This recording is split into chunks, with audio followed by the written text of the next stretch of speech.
औज़ुबिल्लाहि मिनश्शैतानिर्रजीम। बिस्मिल्लाहिर्रहमानिर्रहीम। अल्हम्दुलिल्लाहि रब्बिल आलमीन। अस्सलातु वस्सलामु अला रसूलिल करीम। अस्सलामु अलैकुम रहमतुल्लाहि व बरकातुहू। उम्मीद है आप सब खैरियत से होंगे और कल वाला लेक्चर रिवाइज कर लिया होगा। नोट्स जो न्यू स्टूडेंट्स हैं उन्होंने बना लिए होंगे। शुरू में अगर आपको कन्फ्यूजन हो कि क्या बात लिखनी है क्या बात नहीं लिखनी, तो जितना समझ आ रहा है वो सब लिखते जाएं। फिर Aahista Aahista with in 2 to 3 weeks आपको समझ आ जाएगी कि कौन से पॉइंट हमारे लिए लॉन्ग रन में याद रखने के लिए ज़रूरी हैं और कौन से पॉइंट सिर्फ मैं आपको फर्दर एक्सप्लेन करने के लिए समझा रही होती हूँ। बिकॉज कभी कभी पॉइंट एक ही होता है, लेकिन उसको एक्सप्लेन करने में, एग्जाम्पल्स देने में वो दो तीन चीज़ें आगे एक्सटेंड कर जाती हैं। तो अभी तो जो भी आपको समझ आ रहा है वो लिखते जाएं। फिर आहिस्ता आहिस्ता, क्योंकि अगर 10 चीज़ें आप सुनेंगे और उसमें से 9 चीज़ें लिखेंगे तो याद आपको उसमें से इनिशियली 4 या 5 ही रहेंगी। और लाइक अगर लिखेंगे ही थोड़ी तो फिर वो बिल्कुल ही एंड में आपको, फिर अक्सर इस तरह होता है कि स्टूडेंट अपने नोट्स में ढूंढ रहे होते हैं और उनको वो बात याद नहीं आ रही होती कि क्या हमने कहाँ पढ़ा था और क्या लिखा था।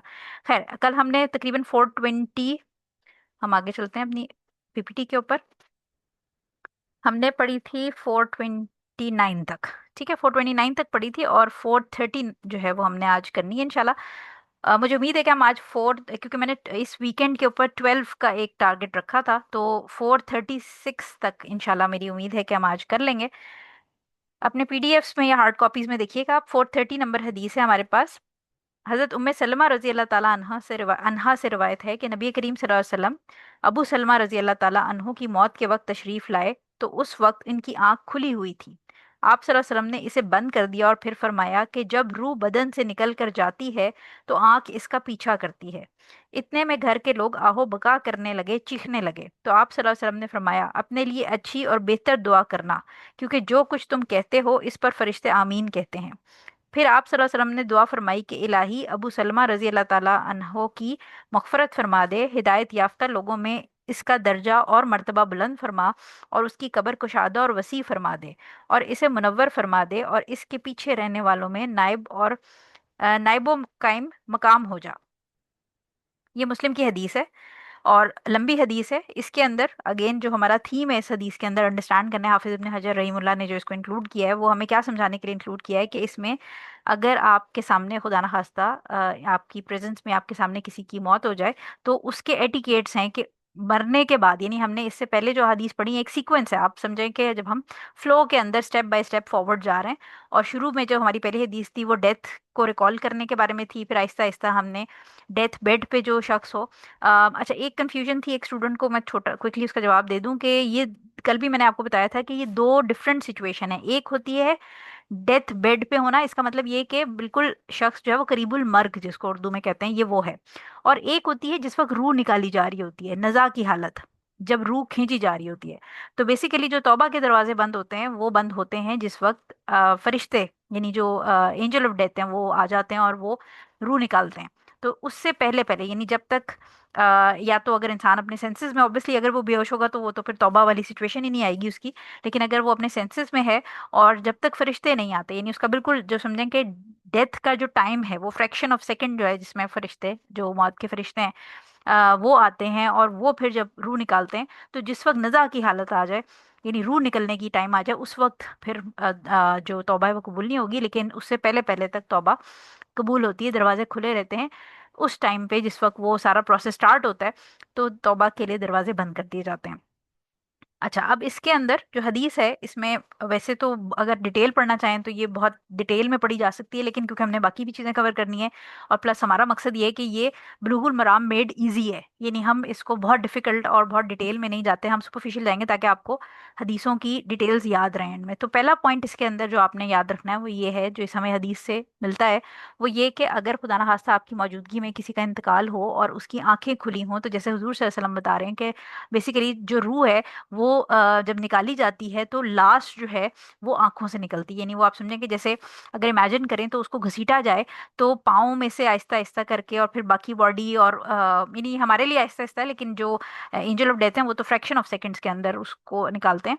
तो लेकिन ये कि वो स्लिप समझें कि एक ऊपर की तरफ स्लिप करेगी और फिर वो आंखों से निकल के और फिर उसको फरिश्ते ले जाते हैं। सो बेसिकली जब आंखों से निकलती है और जब फरिश्ते उसको ले जा रहे होते हैं तो एक वो जो स्लाइट कनेक्शन आप समझें कि वैसे तो रूह की हकीकत कोई समझ नहीं सका, लेकिन एक अंदाजा आप समझें इस हदीस के साथ कि एक कनेक्शन जो है, यानी बिल्कुल जो वो उसका एज होता है, या आप समझें एक सिरा होगा या धागा होगा, कोई ऐसा स्ट्रिंग, कोई ऐसी कनेक्शन के वो थोड़ा फ्यू फ्रैक्शन ऑफ सेकंड के अंदर जब रूह निकल जाती है, तो वो आंखों से, यानी आंखें उसको अपनी रूह को जाता देख लेती हैं। ये बेसिकली कुछ ऐसी चीज है जो इल्मुल गैब की है। और मेरा ख्याल है कि जिसको मौत आती है वही इसको एग्जैक्टली समझ सकता है, लेकिन क्योंकि वो मर जाता है तो वो फिर किसी को एक्सप्लेन नहीं कर सकता। सो लिहाजा इस हदीस के हिसाब से हमें ये पता चलता है कि जब रूह बिल्कुल निकल के और फरिश्तों को ले जा रहे होते हैं, तो वो जो कुछ एक सर्टन शॉर्ट टाइम पीरियड होता है, उसके अंदर जो आंखें हैं वो उसको देख रही होती हैं कि रूह जा रही है। और उसके बाद रूह निकल जाती है तो आंखें उधर ही फ्रीज हो जाती हैं। तो लिहाजा अगर किसी को आप इस तरह देखें कि उसका इंतकाल हुआ और आंखें खुली हुई हैं उसकी, तो उसी वक्त आप आंखें बंद कर दें उनकी, हाथ ऊपर फेर के। कुछ लोगों का मुंह खुला रह जाता है, कुछ बीमारी की हालत होती है, या सांस का अगर स्पेशली किसी को मसला हो तो उस केस में मुंह भी खुला रह जाता है। तो ऐसे केस में अक्सर आपने देखा होगा कि जब कफन दफन का इंतजाम करते हैं, या उससे पहले जब इंतजाम किया जा रहा होता है, तो ऐसे अगर किसी शख्स का मुंह खुला हो तो उसको एक जो जैसे वो जो बैंडेज वाली पट्टी होती है वो बांध दी जाती है सर के ऊपर, ताकि मुंह बंद हो जाए। और ये इसलिए भी करना चाहिए क्योंकि जो फ्रेश होती है जब बॉडी, तो उस टाइम पे ये चीज़ें सॉफ्ट होती हैं, यानी मुंह बंद करना और आंखें बंद करना ये ईजी होता है। लेकिन जैसे जैसे टाइम गुजरता है, क्योंकि ब्लड सर्कुलेशन रुक जाती है, बॉडी ठंडी पड़ने लग जाती है और अकड़ने लग जाती है, तो उस केस के अंदर फिर वो मुंह बंद करना या आइज बंद करना मुश्किल हो जाता है। तो जैसे ही डेथ हो उसके साथ ही आइज बंद कर देना चाहिए। और अगर मुंह भी खुल गया है तो मुंह जो है वो किसी कपड़े की पट्टी या रुमाल से बांध के उसको भी बंद कर देना चाहिए, यानी नीचे से चिन वाली जगह से पट्टी बांधी जाती है और सर के ऊपर बांध के उसको टाइट कर दिया जाता है, ताकि जो जॉ है वो बंद हो जाए। सेकंड पॉइंट आपको याद ये रखना है कि अगर आप खुदा न खास्ता किसी ऐसे शख्स के साथ बैठे हैं जिसका इंतकाल हुआ है, और या होने वाला है या हुआ है। अच्छा, होने वाली सिचुएशन तो हमने पढ़ ली थी पहले ही, कि उससे अच्छी अच्छी बातें करनी है, उसको गुडनेस और होप की तरफ लेके आना है, या उसको कलमा पढ़ने की तरगीब देनी है। और अगर कलमा नहीं पढ़ना चाह रहा हो, इरिटेट है, तो पढ़ना शुरू करते हैं। अब जब इंतकाल हो गया, वो निकल गई, तो उस वक्त भी में हदीस से हमें ये पता चलता है कि अच्छी बातें करें। क्योंकि एक बड़ा प्रॉब्लम होता है कि जो डिसीज के करीबी लोग होते हैं वो तो ऑब्वियसली बात है अफसरदा होते हैं, लेकिन जो इर्द गिर्द वाले लोग आए होते हैं, वो फिर उनको कुछ ना कुछ याद आ जाता है, या कोई पुरानी अगर किसी की दिल आजारी कभी हुई हो, या कोई और मसला हो। कुछ लोगों को वैसे भी गॉसिप करने की आदत होती है। तो वो काम नहीं करना चाहिए, यानी अच्छी बातें करनी चाहिए। क्योंकि यानी उसकी डेथ के बाद लोग उसके बारे में अच्छी बातें करें, और प्लस ये कि उसकी जो मेमोरीज हैं, अगर कोई किसी की दिल आजारी हुई है, कुछ अगर कोई नेगेटिविटी भी हुई है, तो वो रिमाइंड ना करें उस टाइम पे। इसके अलावा जो डेथ का टाइम है उस वक्त करीब बैठना इसलिए भी जरूरी है, क्योंकि कभी कभी बिल्कुल डेथ के टाइम से पहले लोग कोई बड़ी इंपॉर्टेंट बात बता देते हैं। इंपॉर्टेंट बात किसी भी लिहाज से इंपॉर्टेंट हो सकती है। उसमें उसकी कोई लेन देन का मामला हो सकता है जो उसने बताना हो, कि किसी से कर्ज लिया हो या किसी को कर्ज दिया हो, कोई इस किस्म का मामला हो। ठीक है, या उसके पास किसी चीज की गवाही हो, किसी चीज की गवाही। ऐसा भी होता है, कुछ केसेस ऐसे भी देखे गए हैं कि किसी ने सारी जिंदगी किसी राज की गवाही छुपाई हो, और क्योंकि मरते हुए इंसान को बहुत सारे अपने गुनाह याद आ जाते हैं, अगर किसी को अल्लाह ताला तौफीक दे दे, तो तौबा की तौफीक भी दे दे, तो ऐसे में भी हो सकता है कि एंड टाइम पे लोग किसी बड़ी इवेंट की गवाही जो उन्होंने छुपाई हो सारी जिंदगी वो दे दें।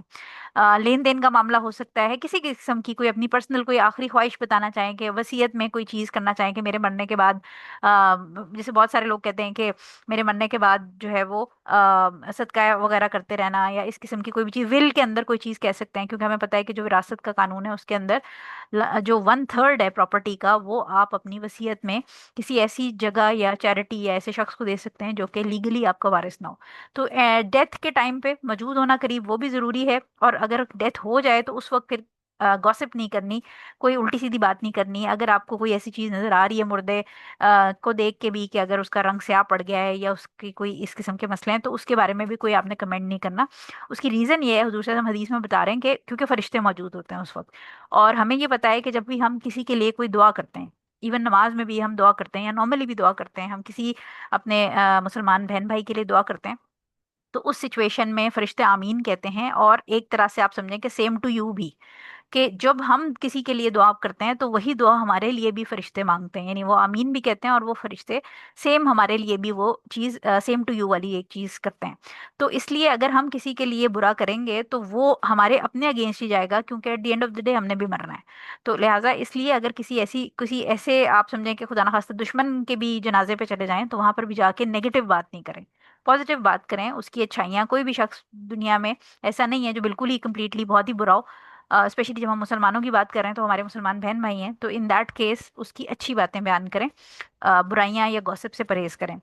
थर्ड पॉइंट इसके अंदर हमारे पास ये है कि जैसे हुजूर सल्लल्लाहु अलैहि वसल्लम ने दुआ की, अब ये दुआ जो है ये हुजूर सल्लल्लाहु अलैहि वसल्लम ने उनके मरने के बाद की, यानी अभी उनको दफनाया नहीं गया था, गुस्ल का इंतजाम नहीं हुआ था, लेकिन उनके इंतकाल के बाद, यानी जो सहाबी हैं उनका इंतकाल हुआ था उसके बाद की। तो इससे हमें ये पता चलता है कि इंतकाल के बाद से लेकर दफनाने तक का जो टाइम है उसमें भी डिसीज के लिए दुआ करनी चाहिए, क्योंकि अक्सर इस तरह होता है कि जब हमें खबर मिलती है या हम अगर वहां पर मौजूद होते हैं तो हम इन्ना लिल्लाहि व इन्ना इलैहि राजिऊन पढ़ देते हैं और उसके बाद फिर हम अपने कामों में बिजी हो जाते हैं कि गुस्ल का इंतजाम करना है, जो भी है, कफन दफन और बाकी सारी कबर का इंतजाम करना है। तो इन चीज़ों की भाग दौड़ के अंदर हम वो टाइम भूल जाते हैं, और ज़्यादातर जो दुआ है या ये मगफरत की दुआ या इस किस्म की दुआएं वो फिर हम दफनाने के बाद कर रहे होते हैं। तो ये जो टाइम है ये भी यूटिलाइज किया जाना चाहिए, इस टाइम पे भी, यानी किसी का इंतकाल हो तो उसी वक्त उसके लिए दुआएं शुरू कर देनी चाहिए। लेकिन इसके अंदर एक बिदा जो मैंने देखी है वो ये होती है कि जैसे मर्द हजरात अगर कफन दफन में बिजी, जैसे किसी मर्द की अगर डेथ हुई तो मर्द हजरात जो हैं वो उसके गुसल और कफन दफन बिजी हो जाते हैं। तो खवातीन जो हैं वो ऑब्वियसली वो उनका कोई काम नहीं है मर्द के गुसल या उसके कफन दफन में।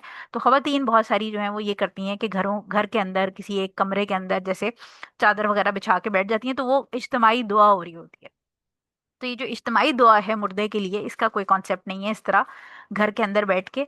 और इवन बाद में भी देखते हैं कि जैसे मर्द जब मुर्दे को दफनाए आते हैं, डेड बॉडी को, और कब्रिस्तान से होए आते हैं या कब्रिस्तान वो गए हुए होते हैं, तो खवातीन में ये एक ट्रेंड बढ़ता जा रहा है कि चाहे वो औरत का जनाजा हो या मर्द का जनाजा, खवातीन में स्पेशली औरतों के जनाजे में ऐसी गुसल के लिए जिन खवातीन को बुलाया जाता है वो बाद में फिर कॉन्ग्रीगेशनल दुआ कराती हैं जो डिसीज्ड है उसके हक में। तो ये एक जो चीज़ है वो सुन्नत के अंदर नहीं है, ये सहाबा ने भी नहीं की इस तरह। जो दुआ हो रही होती है वो ऑब्वियसली जो जनाजे की नमाज है उसके अंदर भी हो रही होती है, और जिसने दुआ करनी है वो इंडिविजुअली करेगा, इस तरह मिल के दुआ करने का कोई कॉन्सेप्ट नहीं है। नंबर फिफ्थ पॉइंट हमारे पास ये है कि जो वेलिंग है यानी मातम करना, ये इस्लाम में, क्योंकि ये ज़माने जाहिलियत की एक निशानी है, तो ये इस्लाम में हराम है और हुजूर सल्लल्लाहु अलैहि वसल्लम ने सख्ती से मना किया है वेलिंग से। वेलिंग से मुराद ये मैंने आपको कल भी बताया था कि खवातीन के अंदर ये ज़्यादा कॉमन होता है कि वो कपड़े फाड़ने लग जाती हैं, सर का दुपट्टा उतार के फेंक देती हैं, मुंह पे थप्पड़ मारने लग जाती हैं, बाल नोचने लग जाती हैं, और इस किस्म के अजीबोगरीब बातें करने लग जाती हैं कि अगर कोई करीबी इंतकाल हो गया है कि मुझे भी साथ ले जाओ, या इस किस्म की बातें। तो अपने जज्बात पे काबू रखना ज़रूरी है, और इस चीज़ के अंदर सबसे इम्पोर्टेंट चीज़ ये कि ये अल्लाह ताला ने एक वक्त लिखा है हर शख्स के जाने का। और गम अपनी जगह, लेकिन जो ज़माने जाहिलियत की हरकतें हैं जिसमें औरतों का बैन करना जो है वो बड़ा एक फेमस, बाकायदा बैन करने वालियां बुलाई जाती थी, प्रोफेशनल्स बुलाई जाती थी जो कि आके रोती थी और चीखे मार मार के बैन करती थी। तो ये सारी जो हरकतें हैं ये इस्लाम में हराम है और इसको सख्ती से मना किया गया है। लास्ट पॉइंट हमें इसके अंदर एक तो ये कि ये दुआ जो है ये बहुत अच्छी दुआ है, और अगर आप लोग याद करना चाहें तो ये याद कर सकते हैं। जो इसका अरबी वाला सेक्शन है आपका, वहां से आप इसको याद कर सकते हैं। उर्दू में याद करना चाहें, अल्लाह ताला के लिए जबान ऑब्वियसली कोई मैटर नहीं करती, हम उर्दू में मांगेंगे तब भी वो हमें देगा दुआ, हम अरबी में मांगेंगे तब भी वो हमें देगा। और क्योंकि अल्फाज जो हैं वो हजूर सल्लल्लाहु अलैहि वसल्लम के ही हैं, तो अगर अरबी में याद होती है तो बेस्ट है, अगर नहीं याद होती तो उर्दू में याद कर लें। लेकिन इस दुआ से हमें एक और चीज़ का सबूत मिलता है कि जो अजाब कब्र है, यानी कब्र की जो हालात हैं, जो कब्र की अंदर कब्र झंझोड़ेगी और कब्र के अंदर फिर वो सारी जो मुनकर नकीर, और वो जो मैंने आपको कहा था कल भी रिकमेंड किया था कि एक जो लेक्चर है मरने के बाद रूह का सफ़र, वो ज़रूर आप सुन लीजिएगा जिस वक्त भी टाइम मिले, क्योंकि कब्र के अंदर जो एक्टिविटीज़ हैं उसमें कुछ हमारे पास जो डेविएंट सेक्ट्स हैं वो इसको डिनाई करते हैं, अज़ाब कब्र को डिनाई करते हैं। तो हमें ये पता है कि ना सिर्फ ये एक हदीस हमारे पास एविडेंस है, बल्कि जब हम मुख्तलिफ नमाज के बाद और नमाज के आखिर के अज़कार भी पढ़ते हैं तो उसके अंदर हुजूर सल्लल्लाहु अलैहि वसल्लम इवन अपनी नमाज में जो दुआ करते थे वो पनाह मांगते थे अजाब कब्र की। तो अगर हुजूर सल्लल्लाहु अलैहि वसल्लम अल्लाह ताला से अजाब कब्र की पनाह मांगते थे तो अजाब कब्र से पनाह मांगते थे, अल्लाह ताला की पनाह मांगते थे, तो आप ये सोचें कि ऑब्वियसली मेरा और आपका क्या मुकाबला है। सो लिहाजा इस हदीस से हमें ये भी पता चलता है कि जो कब्र के अंदर के हालात हैं, या कब्र के अंदर जो अजाब का कॉन्सेप्ट है, कब्र की तंगी का कॉन्सेप्ट है, कब्र का अंधेरे का कॉन्सेप्ट है, ये सारी जो चीज़ें हैं ये अजाब की फॉर्म में, और ये रियलिटी है। तभी हुजूर सल्लल्लाहु अलैहि वसल्लम उनके हक में दुआ कर रहे हैं कि उनकी कब्र जो है उसको मुनव्वर फरमा दे, यानी रोशन फरमा दे। इसका मतलब है कि कब्र का अंधेरा जो है वो रियलिटी है। इसी तरह उन्होंने दुआ की कि कब्र को कुशादा और वसी वसी फरमा दे।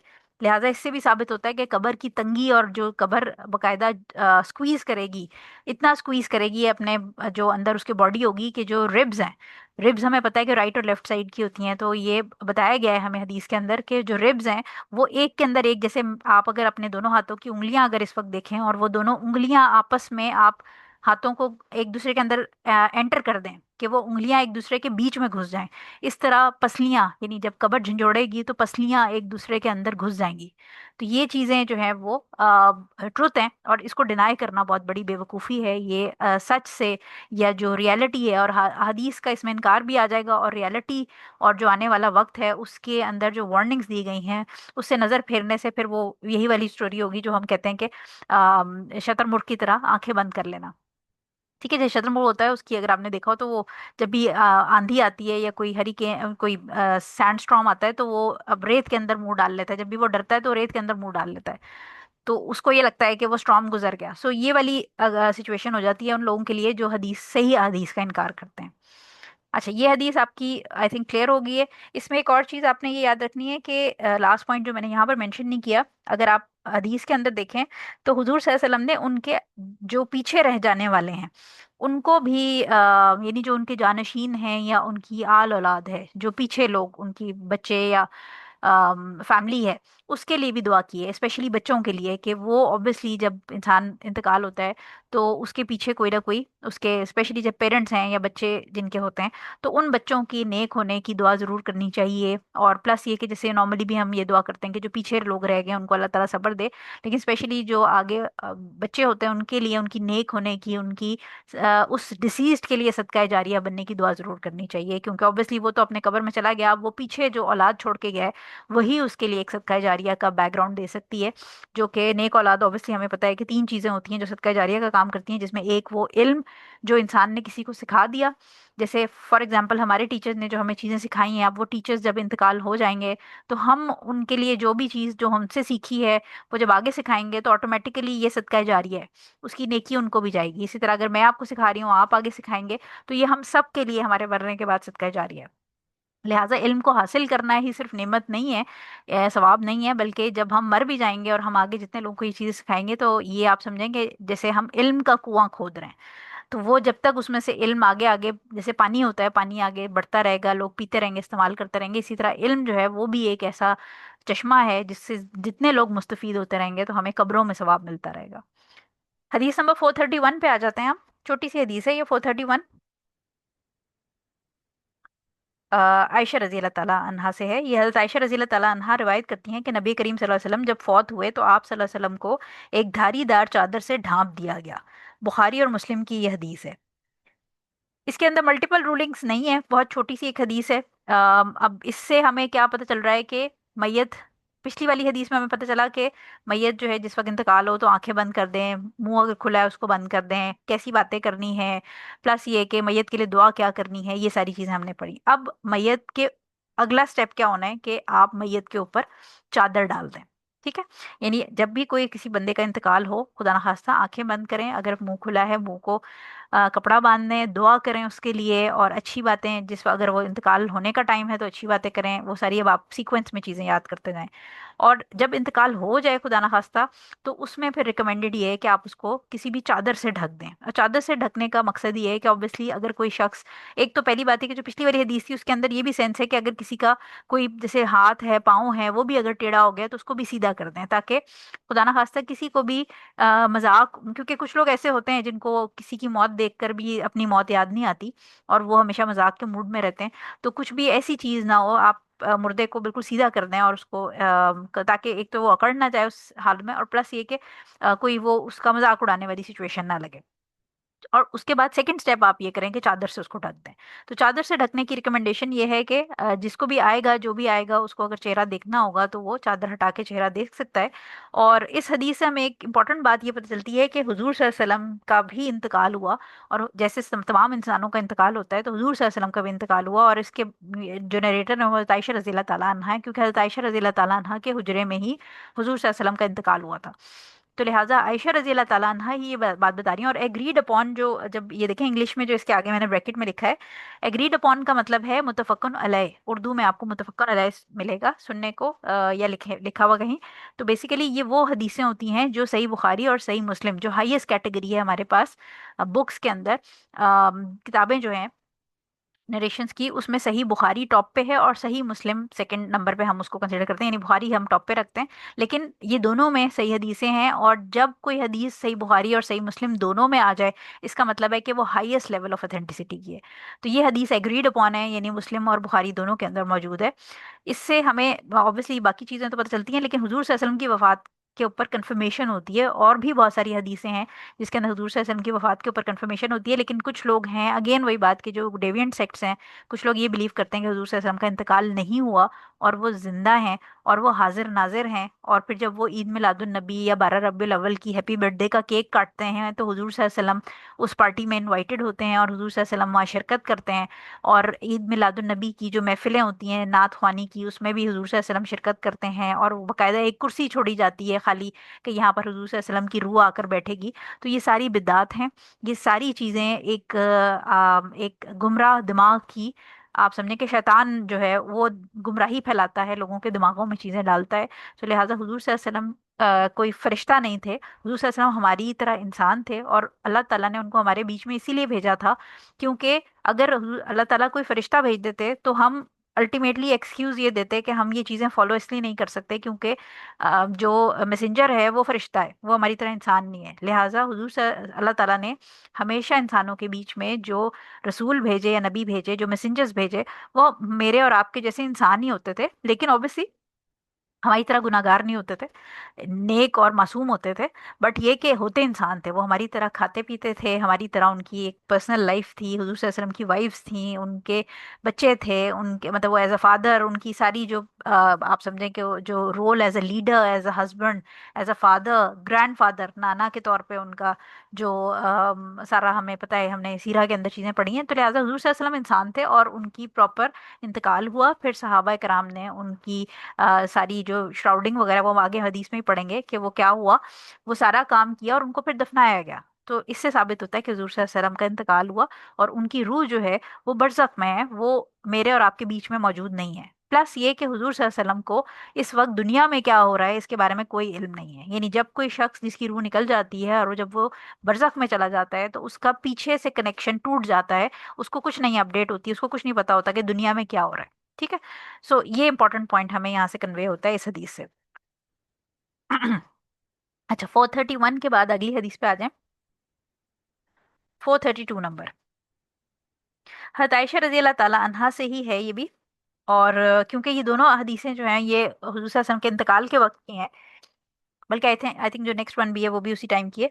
सो 432 हमारे पास है, हज़रत आयशा रजी अल्लाह ताला अन्हा से रिवायत है कि हुजूर के हज़रत अबू बकर सिद्दीक रजी अल्लाह ताला अन्हो ने आप सल्लल्लाहु अलैहि वसल्लम की वफ़ात के बाद आप सल्लल्लाहु अलैहि वसल्लम की पेशानी का बोसा लिया था। बुखारी की हदीस है ये। अच्छा, इससे अगेन एक तो सिचुएशन पता चल रही है कि पहले, अब वो स्टेप बाय स्टेप आप चल रहे हैं कि आपने जनाजे को शीट डाल दी, चादर डाल दी।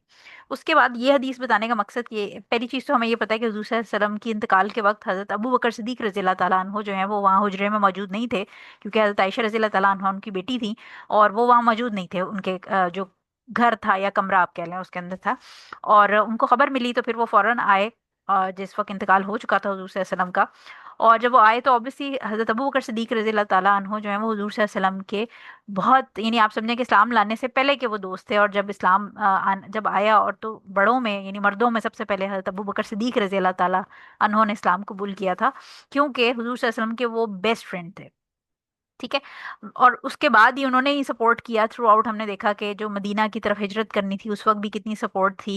इसके अलावा जो जब वहाँ से आगे आ गए, फिर गारे सौर का जो वाकया था वहाँ पर सारी वो सिचुएशन के हुजूर सल्लल्लाहु अलैहि वसल्लम और वो अकेले थे, और फिर आयत भी नाजिल हुई कि अल्लाह ताला मौजूद है तुम दोनों के साथ, यानी तीसरे अल्लाह ताला मौजूद है हमारी हिफाजत करने के लिए।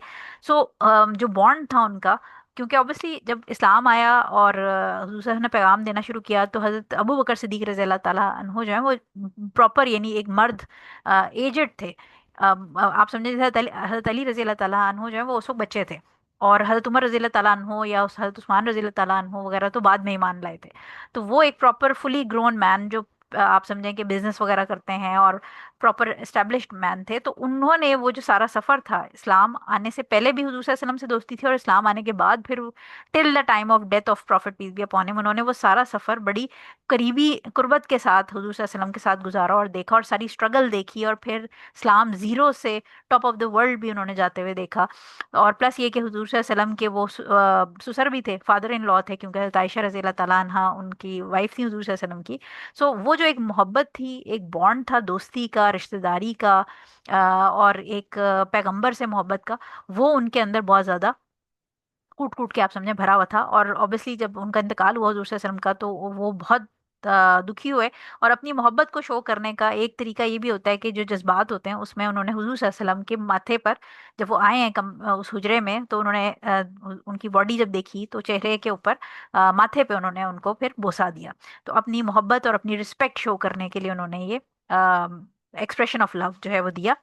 इससे हमें ये पता चलता है कि जो मुर्दा है या जो डेड बॉडी है उसको हाथ लगाना या उसको माथे पे बोसा देना एक्सप्रेशन ऑफ लव के तौर पे, अगर कोई माँ है तो अपनी औलाद को, या ऑब्वियसली उसके लिए ज़रूरी है कि वो रिश्ता इस तरह का हो, यानी आप रैंडम किसी खातून जो है वो किसी नामहरम को जाके इस तरह बोसा नहीं देंगी। तो रिश्ते के हिसाब से ये देना जायज़ है। इसमें सबसे इंपॉर्टेंट पॉइंट जो आपको याद रखने वाला है वो ये कि सब कॉन्टिनेंट में एक बहुत बड़ी मिसकंसेप्शन है कि अगर शौहर या बीवी का इंतकाल हो जाता है तो उनका निकाह टूट जाता है। और ये बहुत ज़्यादा एक आप समझें कि गलत, और इसको मैं स्टूपिड ही कहूँगी कि ये एक जो एक रस्म है वो बनी हुई है। उसमें मसला ये है कि ऑब्वियसली एक तो जो भी, चाहे वो स्पाउस में से किसी का भी इंतकाल हुआ, एक शख्स या एक औरत जो जिसका भी इंतकाल हुआ है, दूसरे जो इंसान है जो उसका स्पाउस है उसने अपना बेटर हाफ खो दिया है ऑलरेडी। वो उसके लिए इमोशनली एक बड़ी तकलीफ दे सिचुएशन है जिसमें उसने अपनी ज़िंदगी को आगे कंटिन्यू करना है। लेकिन इस सिचुएशन में अगर वो जो जो उसका स्पाउस है वो जा रहा है और उसके बाद वो उसको कभी देखना नसीब ना होगा, तो ऐसी सिचुएशन में उसको हाथ लगाना, उसको बोसा देना मना कर दिया जाए और उसको कह दिया जाए कि तुम्हारा निकाह इससे टूट गया है, अब तुम इसको देख नहीं सकते, हाथ नहीं लगा सकते, बोसा नहीं दे सकते। तो ये चीज़ें बिल्कुल गलत हैं, और ये दीन और इस्लाम के जो एसेंस है, ये जो मियाँ बीवी के रिश्ते का, इसके अगेंस्ट है। और इसमें हमें मल्टीपल सहाबा की भी डिटेल्स मिलती हैं, जैसे कि हज़रत फ़ातिमा रज़ी अल्लाह ताला अन्हा जो थी उनको गुस्ल हज़रत अली रज़ी अल्लाह ताला अन्हों ने दिया था। इसी तरह हज़रत अबू बकर सिद्दीक रज़ी अल्लाह ताला अन्हों के इंतकाल के बाद गुस्ल उनकी वाइफ हज़रत अस्मा रज़ी अल्लाह ताला अन्हा जो थी उन्होंने दिया था। तो the point is this, I hope कि मैं नाम सही ले रही हूँ, मुझे एकदम से कन्फ्यूजन हो गई, लेकिन बहरहाल उनकी वाइफ थी, क्योंकि हज़रत अस्मा रज़ी अल्लाह ताला अन्हा उनकी बेटी भी थी, तो ये वाइफ थी जिन्होंने गुस्ल दिया। और हज़रत अबू बकर सिद्दीक रज़ी अल्लाह ताला अन्हो को उनकी वाइफ ने दिया, और हज़रत फातिमा रज़ी अल्लाह ताला अन्हो को उनके हस्बैंड ने गुस्ल दिया। तो इस्लाम के अंदर कहीं पर भी प्रोहिबिशन नहीं है इस किस्म की कि हस्बैंड वाइफ का निकाह टूट जाता है। और दूसरी बात याद ये रखिएगा कि एक और इम्पॉर्टेंट बात, कि जब हस्बैंड या वाइफ की डेथ होती है तो अगर निकाह टूट जाए तो फिर तो इनहेरिटेंस में विडो या विडोअर का हिस्सा ही नहीं होना चाहिए, क्योंकि निकाह टूट गया। लेकिन ऐसा नहीं होता, क्योंकि जो बेवा या जो शख्स है जिसकी वाइफ की डेथ हो गई है उसको उनके मरने के बाद, स्पाउस के मरने के बाद उसका हिस्सा इनहेरिटेंस में होता है। तो ये सिर्फ कुछ कल्चरल चीज़ें हैं जो बना दी गई हैं, लेकिन इस्लाम के अंदर ऐसी कोई ममानियत नहीं है। लिहाजा जो स्पाउस है वो अपने जो भी डिसीज है स्पाउस, उसको बोसा भी दे सकता है, उसको हग भी कर सकता है, और उसको गुस्ल भी दे सकता है, कफन दफन का इंतजाम भी कर सकता है, चाहे वो खातून हो चाहे वो मर्द हो। ठीक है। सो ये एक 432 नंबर हदीस थी। 433 नंबर हदीस हमारे पास अबू हुरैरा रजी अल्लाह ताला अन्हो से है। और ये फरमाते हैं कि नबी करीम सल्लल्लाहु अलैहि वसल्लम ने फरमाया, मोमिन की रूह कर्ज के साथ उस वक्त तक मोल्लक, मोल्लक का मतलब है लटकी रहती है, जब तक इसे अदा नहीं कर दिया जाता। अहमद और तिरमिजी ने इसे रिवायत किया है और तिरमिजी ने इसे हसन करार दिया है। अब आई होप कि न्यू स्टूडेंट्स ने वो जो लेक्चर मैंने दोपहर में शेयर किया था वो सुन लिया होगा, तो हसन हदीस का उनको मतलब पता होगा। ये जो हदीस है ये बेसिकली हमें बता रही है कर्ज के बारे में। यानी अब हम क्योंकि स्टेप बाय स्टेप आगे जा रहे हैं ना, यानी फ्रॉम द स्टार्ट, मरने से पहले के टाइम से लेके फिर मौत हो गई क्या करना है, फिर मौत के बाद चादर उड़ानी है, मौत के बाद बोसा दिया जा सकता है। अब हम इस पॉइंट पे आ गए हैं कि मौत के बाद यानी ये जो कर्जे वाली चीज है ये बड़ी इंपॉर्टेंट है। और हम फी जमाना ऐसे जमाने में है जहाँ पर लोग कर्जा वापस करना तो दूर की बात, फ्रॉड करके एक दूसरे के पैसे खा जाते हैं। तो आप ये सोचें कि अगर इतनी बड़ी सख्ती अल्लाह, ये बता एक बहुत बड़ी वार्निंग है ये, कि जो मोमिन है उसकी रूह अटकी रहेगी। यानी उसका एक हमें पता है ना, जो अगर आपने वो रूह वाला चैप्टर लेक्चर सुना हो तो मैंने आपको उसमें ये बात बताई है कि और जो कब्र है वो बेसिकली आपका ट्रेलर होती है आने वाली मूवी का। जैसे ट्रेलर चलता है ना, कोई भी डॉक्यूमेंट्री या कोई मूवी या कोई चीज रिलीज होनी हो तो उससे पहले उसका एक टीजर चलता है कि ये उसकी हेडलाइंस हैं, और उसके बाद फिर डिटेल खबर होती है। खबरों में भी इसी तरह होता है कि पहले हेडलाइन बताते हैं और फिर खबर की डिटेल बताते हैं। सो लिहाजा जो खबर है वो आपकी वो टीजर है, वो ट्रेलर है, या वो हेडलाइंस हैं जो क्यामत के दिन या आगे जो जिंदगी होगी, जो इटर्नल लाइफ है उसके अंदर क्या होने वाला है इंसान के साथ, वो प्ले करती है वहां पर। सो कबर के अंदर अगर हालात अच्छे हैं तो आने वाली जो क्यामत के दिन उसका फैसला है इंशाल्लाह वो उससे बेहतर होगा। और अगर कबर के अंदर हालात खराब हैं तो फिर आने वाली चीज मजीद खतरनाक भी हो सकती है। डिपेंड करता है कि अगर उसके जो सिंस हैं वो कबर के अजाब से ही धुल जाते हैं तो हो सकता है कि फिर उसके लिए जो हेयर आफ्टर है वो बेहतर हो। बट ये कि जो आपकी कबर, किसी की भी कबर है, यानी मेरी आपकी जो भी होगी, वो हमारी कबर जो है वो हमारा ट्रेलर होगी आगे आने वाली मूवी का। सो लिहाजा अगर कोई शख्स, अब उसके अमाल बहुत अच्छे हैं, अमाल बहुत अच्छे हैं, लेकिन उसने किसी का कर्ज वापस नहीं किया तो उसका वो ट्रेलर ही बीच में सस्पेंडेड फॉर्म में आ जाएगा। यानी वो अटका रहेगा, वो क्लियर नहीं होगा, ना आर ना पार वाली सिचुएशन में।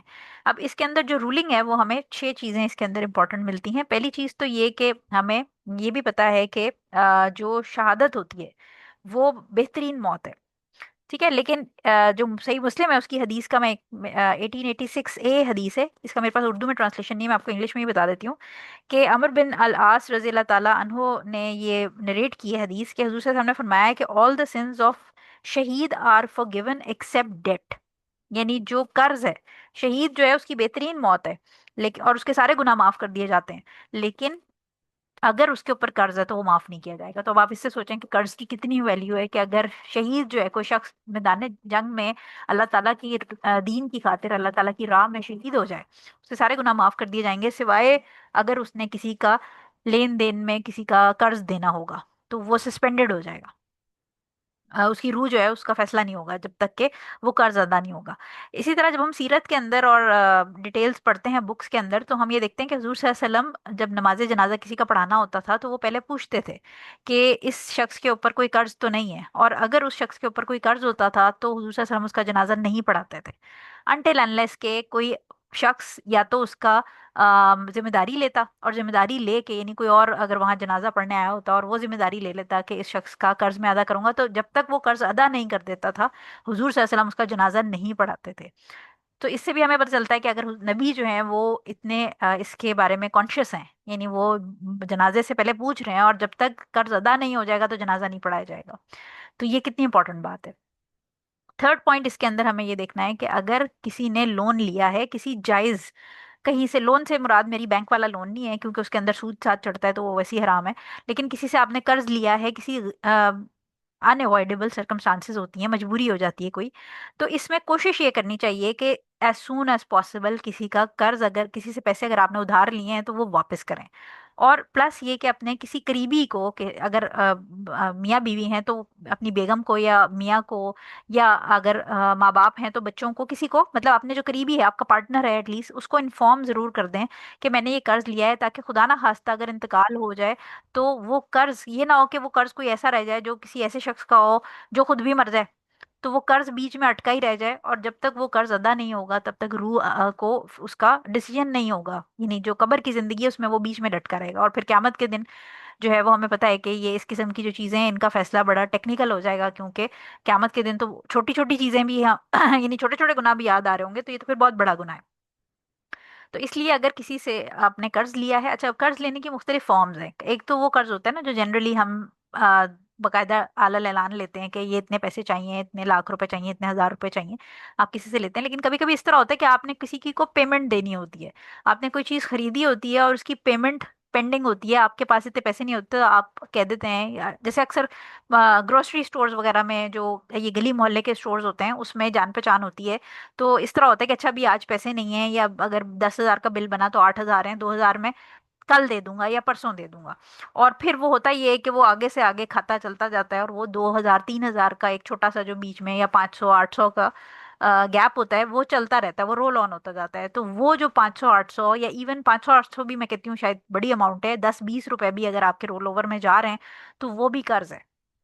या तो अगला बंदा कह के ठीक है वो 10 20 रुपया मैं, इट्स ओके मुझे नहीं चाहिए, तो ये और बात है, वो माफ कर दे वो और बात है। लेकिन अगर आपका एक कहीं पर पेमेंट्स हैं और पेमेंट्स आपने देनी है, और आप बहुत सारे लोग ऐसे भी होते हैं जो पेमेंट जानबूझ के रोक लेते हैं, और जानबूझ के रोकते हैं हालांकि उनके पास पैसे होते हैं, वो पेमेंट करने या वो उधार जो वापस है उसको करने के उनके पास पैसे जमा हो रहे होते हैं, लेकिन वो पैसे जो जिसने उधार दिया उसको वापस करने के बजाय अपनी जो लग्जरी है घूमने फिरने में और बाकी जो शॉपिंग करने में इस्तेमाल कर लेते हैं, और कहते हैं कि कोई नहीं, अब अगले महीने जो तनख्वाह आएगी या जो पैसे या प्रॉफिट आएगा उसके अंदर से फिर हम जो कर्जा है वो वापस कर देंगे। तो ऐसी सिचुएशन में अगर खुदा ना खास्ता, क्योंकि किसी को भी नहीं पता कि किसकी मौत किस वक्त वाकई हो जाएगी, तो इस तरह की सिचुएशन के अंदर फिर जब तक कर्ज अदा नहीं होगा रूल अटकी रहेगी।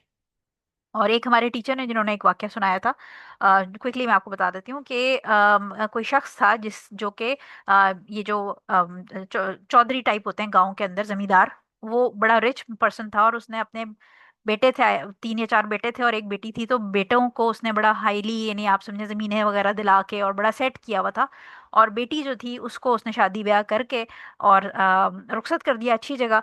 और जिस वक्त जायदाद का जो उसने अपना बंटवारा भी सारा किया ही नहीं, जो गिफ्टिंग की, जैसे अपनी जिंदगी में ही उसने जो पैसा वगैरह डिस्ट्रीब्यूट किया, तो वो पैसा उसने बेटों में डिस्ट्रीब्यूट किया, और बेटी की सिर्फ शादी की, बेटी को उसने कुछ एक्स्ट्रा जो बाकी लोगों को प्लॉट्स और बेटों को दिए थे वो नहीं दिए। सो जब उस बंदे की डेथ हुई और जनाजे की टाइम आया, तो जनाजे के टाइम पे मौलवी साहब ने पूछा कि इसका कोई कर्ज तो नहीं है। तो जब मौलवी साहब ने पूछा तो उसके बहुत सारे कर्जदार जमा हो गए उस चौधरी के, और वो कर्ज तकरीबन 60 लाख पाकिस्तानी रुपीस था, 60 लाख रुपए पाकिस्तानी था। और उन्होंने कहा जो मौलवी साहब हैं, उन्होंने कहा कि ये कर्ज अदा होना है, ये कर्ज अदा होगा तो मैं जनाजा पढ़ाऊंगा।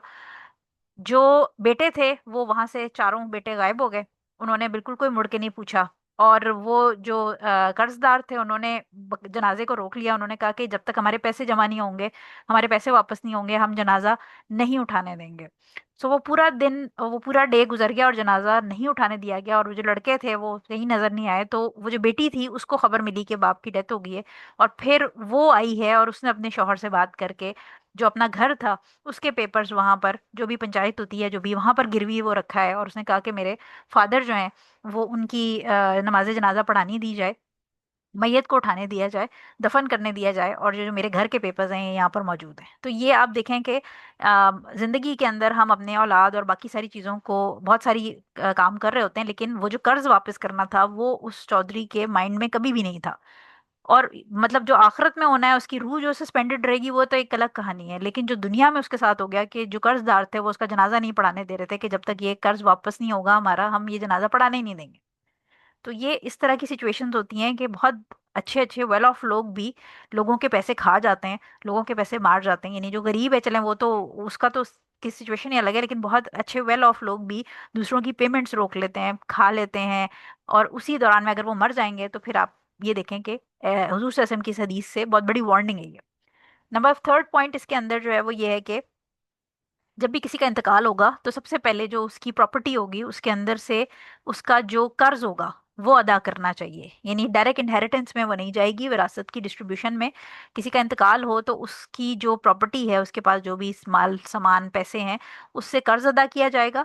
और साथ में जो उसकी वसीयत है, अगर जो मैंने आपको बताया कि वसीयत 1/3 जो है वो इंसान वसीयत कर सकता है, विल के अंदर बना सकता है, जिसके अंदर वो अपना 1/3 हिस्सा जो प्रॉपर्टी का है वो किसी ऐसे शख्स या ऑर्गेनाइजेशन या चैरिटी में दे सकता है जो कि उसका लीगल हायर ना हो, यानी वो उसका लीगल वारिस ना हो। अपने बेटा या बेटी को आप एक्स्ट्रा नहीं दे सकते, वो शरीयत के हिसाब से ही होगा। लेकिन जैसे कोई अडॉप्टेड चाइल्ड है उसको आप 1/3 दे सकते हैं, या कोई शख्स कहे कि मैं चाहता हूँ कि मेरे 1/3 प्रॉपर्टी से कुएं खुदवा दिए जाएं, या किसी चैरिटी ऑर्गेनाइजेशन को, किसी हॉस्पिटल को दे दिया जाए, तो 1/3। तो जब किसी का इंतकाल होगा तो सबसे पहले ये दो काम किए जाते हैं, यानी उसकी जो विल है, 1/3 ऑफ प्रॉपर्टी वो अलग की जाएगी, वो चैरिटी में या जहां भी उसने वसीयत की है 1/3 वो दी जाएगी, और साथ में जो लोगों के कर्ज हैं वो अदा किए जाएंगे। और प्लस ये कि अगर उसका कफन दफन करवाने वाला कोई नहीं है तो उसी के पैसों में से फिर कफन दफन का इंतजाम भी किया जाएगा। और इसके बाद जो फिर पैसे बचेंगे उसको इनहेरिटेंस में, विरासत में डिस्ट्रीब्यूट किया जाएगा। फिफ्थ पॉइंट इसके अंदर ये है कि जो मैंने आपको पहले ही बात की कि अगर ये तो कर्ज वापस करने वाले शख्स की बात हो रही है कि उसकी रूह सस्पेंडेड हो जाएगी, बट ऐसे शख्स का क्या होगा जिसने जानते बूझते ये सोच के कर्ज लिया कि मैंने इसको वापस ही नहीं करना, मैंने इसके पैसे खाने हैं, यानी पहली उसकी नीयत ऐसी होगी कि उसने, या प्लस ये कि हम देखते हैं कि कितने स्कैम्स चल रहे हैं इस वक्त लोगों के पैसे हराम तरीके से खाने के।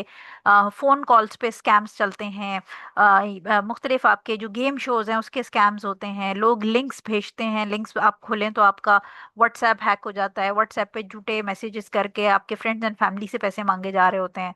ठीक है, या मतलब ये आप सोचे ना कि ये दुनिया जो है उसके अंदर गुनाह किस लेवल तक फैल गया है कि एक तो कर्ज लेके जो जेन्युइन अपनी रीजन से कर्ज अगर किसी ने लिया और वो वापस नहीं कर पाया तो उसके लिए ये सजा है।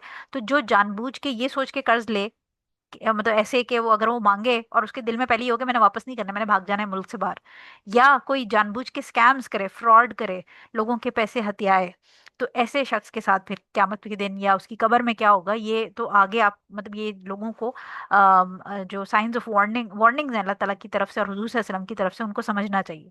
लास्ट जो इसमें पॉइंट है वो ये कि इमाम जो है वो उसके लिए उसको आइडियली रिकमेंडेड ये है कि वो पूछे जिस वक्त जनाजे से पहले वो जो मस्जिद में लोग जनाजा पढ़ने आए हैं जो मौजूद हैं इर्द गिर्द, उनसे पूछे कि किसी का कर्ज तो नहीं है कोई, क्योंकि अगर कर्ज है तो बेहतर ये है कि उसको अदा कर दिया जाए।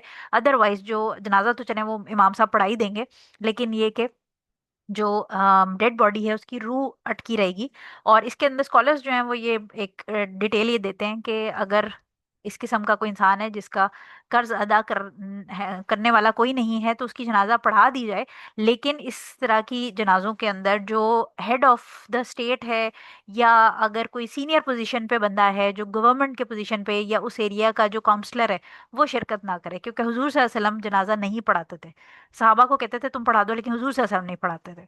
तो लिहाजा जो उस जगह का सीनियर, क्योंकि ताकि लोगों को एक मकरू यानी अब मैं मकरू तो नहीं मैं वर्ड यूज करूंगी, लेकिन लोगों को एक फील हो, एक इसके अंदर डिसलाइकनेस और वो फील हो कि ये बहुत बुरी बात है कि किसी का कर्ज फंसा हुआ है बीच में और कोई किसी के पैसे खा गया या उसका कर्ज वापस नहीं किया। तो लिहाजा जो उस एरिया का हेड हो गवर्नमेंट का, या जो भी आप समझें, अगर इस्लामिक गवर्नमेंट है तो जो शरई जो कोर्ट का जज होगा या काउंसलर होगा इस एरिया का, जो एडमिनिस्ट्रेटिव लोग हैं वो उसके जनाजे में शिरकत नहीं करेंगे।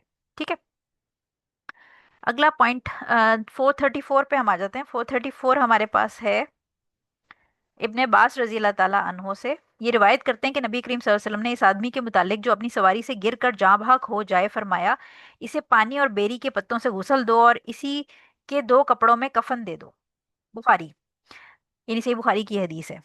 ये इंसिडेंस जो हुआ था ये बेसिकली हजरत जो इब्ने अब्बास रज़ी अल्लाह अन्हु हैं उन्होंने जो नरेट की है, ये हजरतुल विदा के मकाम पे हुआ था कि एक शख्स अपने ऊंट पे था सवार और वो ऊंट पे से गिरा और गिर के उसकी गर्दन टूट गई। तो गर्दन टूट गई तो ही डाइड ऑन स्पॉट, यानी उसी वक्त उसका इंतकाल हो गया। ऐसे शख्स के ऊपर फिर हुजूर सल्लल्लाहु अलैहि वसल्लम ने ये कही थी कि इसको जो बेरी के पत्ते हैं और पानी उसके साथ मिलाया जाए और उसको जो दो उसके एहराम के गारमेंट्स हैं उसी के अंदर दफन कर दिया जाए। सो इस तरह की सिचुएशन के अंदर ऑब्वियसली एहराम की बात हो रही है कि अगर कोई जैसे उम्रा या हज के लिए गया है और एहराम के अंदर उसका इंतकाल हो गया है तो उसको गुसल दिया जाएगा और उसको उसी एहराम के अंदर लपेटा जाएगा, लेकिन उसको फ्रेग्रेंस नहीं लगाई जाएगी, क्योंकि आगे जब हम हदीस पढ़ेंगे तो उसके अंदर यह है कि मुर्दे को खुशबू लगाई जाए। तो लेकिन जो एहराम में होगा, क्योंकि एहराम में वैसे भी खुशबू लगाना हराम होता है, मना होता है, तो लिहाजा अगर एहराम के अंदर किसी का इंतकाल हो तो उसको उसी एहराम में यानी गुस्ल दे के एहराम में ही उसको श्राउड किया जाएगा और उस पर फ्रेग्रेंस नहीं लगाई जाएगी और ना ही उसका सर कवर किया जाएगा। ठीक है, यानी वो यूजुअली जो हम देखते हैं कि मुर्दे को जब दफनाया जाता है तो उसको फिर बांध दिया जाता है, यानी सर ऊपर से वो जो आप जो कफन है उसको बांध दिया जाता है, लेकिन इस केस में सर नहीं कवर किया जाएगा। क्यों? क्योंकि इसके अंदर इंपॉर्टेंट बात ये कि जो जिस हाल में मरेगा वो उसी हाल में खड़ा किया जाएगा अल्लाह ताला की तरफ से क़यामत के दिन। तो जो शख्स क़यामत के दिन यानी इस हाल में अगर इंतकाल करेगा जो इहराम की हालत में, तो वो तलबिया पढ़ते हुए ही खड़ा किया जाएगा, क़यामत के दिन उसको रिजरेक्ट किया जाएगा। पॉइंट हमें इससे ये मिलता है कि अगर खुदा न खास्ता कोई शख्स ने गुनाह की हालत में इंतकाल कर जाएगा, जो हमने पहले भी बात की थी कि गुनाह की हालत में कोई गलत काम करते हुए, चोरी करते हुए, जिसे हम अक्सर देखते हैं खबरों में आता है कि जो है वो चोर और डाकू घर में घुस आए थे, या किसी ने रास्ते में लूटने की कोशिश की और पुलिस ने फायरिंग की तो चोर हलाक हो गया मौके पे। तो ऐसा जो चोर है वो चोरी करते हुए गुनाह की हालत में उसकी मौत हुई है, तो ऐसा शख्स जो है वो गुनाह की हालत में ही खड़ा किया जाएगा। और आप सोचेंगे उस दिन वैसे ही सबकी हालत अच्छी खासी खराब होगी अपने अमाल को सोच सोच के, तो फिर जो गुनाह की हालत में मौत जिसको आई होगी उसका क्या बनेगा? वो जब उस दिन खड़ा होगा तो वो किस हालत में खड़ा होगा? यानी जो शख्स म्यूजिक सुनते हुए मरा होगा वो गुनाह की हालत में, अब वो ये नहीं कि वो म्यूजिक सुनते हुए खड़ा होगा, लेकिन उसको ये पता होगा कि मैं गुनाह करते हुए मेरी मौत हुई है, वो गुनाह की हालत में ही खड़ा किया जाएगा। सो ये बेसिकली हमें एक डिटेल बता दी गई कि एहराम की हालत में अगर कोई इंतकाल करेगा तो उसके साथ क्या है, और इसी से रूलिंग जो हमें समझ आती है वो ये समझ आती है कि जो जिस हाल में मरेगा वो उसी हाल में उठाया जाएगा कब्र से। 435 नंबर हदीस हमारे पास है। हज़रत आयशा रज़ी तआला अन्हा से रिवायत है कि जब सहाबा कराम ने नबी करीम सल्लल्लाहु अलैहि वसल्लम को गुस्ल देने का इरादा किया तो उन्होंने कहा, अल्लाह की कसम हमें इल्म नहीं कि हम नबी करीम सल्लल्लाहु अलैहि वसल्लम के कपड़े उतारें जिस तरह हम अपने मरने वालों के कपड़े उतारते हैं, या ना उतारें। फिर सारी हदीस बयान की। अहमद और अबू दाऊद जो है वो उनकी ये हदीस है। बेसिकली सहाबा जिस वक्त इंतकाल हुआ तो नॉर्मली इससे हमें ये भी पता चलता है कि जो मैयत है उसके ऑब्वियसली कपड़े उतारे जाएंगे और कपड़े उतार के उसको गुस्ल दिया जाएगा। लेकिन हुजूर सल्लल्लाहु अलैहि वसल्लम के केस में सहाबा बड़े परेशान हुए, क्योंकि हुजूर सल्लल्लाहु अलैहि वसल्लम नबी थे। तो उनको ये परेशानी हुई कि नबी जो है उसके हम कपड़े उतार के उसको गुस्ल दें या क्या करें। तो ये बड़ी कन्फ्यूजन होगी। तो इस सिचुएशन में वो सहाबा जो हैं वो कुछ परेशानी में भी और टेंशन में रो पड़े। और उसी के बीच में उनके ऊपर फिर उनको समझ नहीं आ रही थी कि क्या करना है, तो अल्लाह ताला ने जो सहाबा मौजूद थे वहां पर उनके ऊपर गुनूदगी तारी कर दी। और गुनूदगी जब तारी हो गई उनके ऊपर, तो उनको कहीं से एक, आप समझें कि एक आवाज आई जिसके अंदर मना कर दिया गया कि कपड़े नहीं उतारने। ठीक है, तो इससे जो उनको फिर जब सब को, यानी ये अल्लाह ताला ने एक सिचुएशन क्रिएट की क्योंकि उनको समझ नहीं आ रही थी। तो अल्लाह ताला की तरफ से ही उनको ये बात समझाई गई कि कपड़े नहीं उतारने। सो लिहाजा हुजूर सल्लल्लाहु अलैहि वसल्लम को फिर उन्होंने चादर डाल के और कपड़ों के साथ ही जो है वो गुस्ल दिया था, यानी हाथ अंदर डाल के। और नॉर्मली जो नॉर्मल इंसान है उनके ऊपर भी ये कहा जाता है कि क्योंकि सतर नहीं खुलना चाहिए, तो अगर मैयत नॉर्मल भी हो तो उसको इंशाल्लाह मैं ग्रुप में भी आपसे वीडियोस शेयर करूंगी कि गुस्ल किस तरह दिया जाता है। बट नॉर्मल इंसान को भी ऊपर से शीट डाली जाती है, शीट डाल के और ग्लव्स पहने जाते हैं हाथों में। उसकी रीजन ये है कि जो इंसान इंतकाल कर गया है उसका सतर हमारे लिए उतना ही इम्पोर्टेंट है जितना एक जिंदा इंसान का है। तो जिंदा अगर किसी की माँ बहन, जैसे हम फीमेल्स हैं तो हमारी हम बहन है या मदर हैं, तो हम उनके पेट पे या उनकी थाइस पे हाथ नहीं लगाते क्योंकि ये सतर है। औरत का औरत से पर्दा है इस मामले में। तो लिहाजा अगर कोई किसी का इंतकाल हो गया, किसी की मदर का इंतकाल हो गया, तो इसका मतलब ये नहीं है कि अब वो उनका जो सतर है वो चेंज हो गया है। सो लिहाजा एक नॉर्मल इंसान के ऊपर भी चादर डाल के और ग्लव्स पहन के और ग्लव्स से हाथ, चादर के नीचे से जो गुस्ल है वो दिया जाता है, उसका सतर नहीं खोला जाता। सो ये चीज़ जो थी इंपॉर्टेंट थी कि हुजूर सल्लल्लाहु अलैहि वसल्लम के केस में उन्होंने, अब वल्लाहु आलम के एग्जैक्टली किस तरह उन्होंने मैनेज किया होगा, लेकिन साहबा को ये फिर मैसेज मिल गया था कि उनके जो कपड़े हैं वो नहीं उतारने हुजूर सल्लल्लाहु अलैहि वसल्लम के। सो ये इसे एक सिचुएशन आपको बस पता चलनी थी। नेक्स्ट पे आ जाते हैं, हमारी लास्ट हदीस है 436 नंबर। हजरत उम्मे अतिया रजी अल्लाह ताला अन्हा से रिवायत है कि नबी करीम सल्लल्लाहु अलैहि वसल्लम हमारे पास इस वक्त तशरीफ लाए जब हम आप सल्लल्लाहु अलैहि वसल्लम की साहबजादी को गुस्ल दे रहे थे। आप सल्लल्लाहु अलैहि वसल्लम ने फरमाया, इसे 3 या 5 मरतबा या फिर इससे भी ज्यादा मरतबा गुस्ल दो। अगर तुमको जरूरत महसूस करो तो गुस्ल पानी और बेरी के पत्तों से दो। आखिर में काफूर, या फरमाया कि कुछ काफूर डालो। जब हम फारिग हुई तो हमने आप सल्लल्लाहु अलैहि वसल्लम को इत्तला भिजवा दी। आप सल्लल्लाहु अलैहि वसल्लम ने अपना तैबंद उतार के हमारी तरफ फेंक दिया और फरमाया, इसे जिस्म के साथ लगा दो। ये बुखारी और मुस्लिम की हदीस है।